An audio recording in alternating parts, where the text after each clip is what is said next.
বিএনপির ভারপ্রাপ্ত চেয়ারম্যান তারেক রহমানের ৩১ দফা বাস্তবায়নের লক্ষ্যে রূপগঞ্জ উপজেলা স্বেচ্ছাসেবক দলের সমাবেশ অনুষ্ঠিত হয়েছে। শুক্রবার উপজেলার ভুলতা স্কুল অ্যান্ড কলেজ মাঠে এই সমাবেশ অনুষ্ঠিত হয়। উপজেলা স্বেচ্ছাসেবক দলের আয়োজিত সমাবেশে সভাপতিত্ব করেন উপজেলা স্বেচ্ছাসেবক দলের সদস্য সচিব আলী আহমেদ। এতে প্রধান অতিথি হিসেবে উপস্থিত ছিলেন বিএনপির জাতীয় কার্যনির্বাহী সদস্য বীর মুক্তিযোদ্ধা কাজী মনিরুজ্জামান মনির।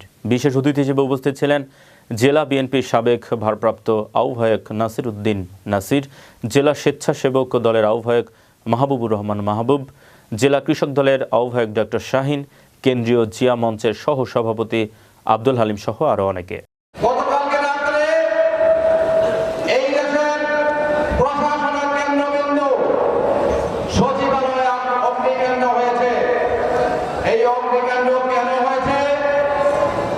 কাদের দ্বারা হয়েছে, কি কারণে হয়েছে, সবকিছু তদন্ত কমিটি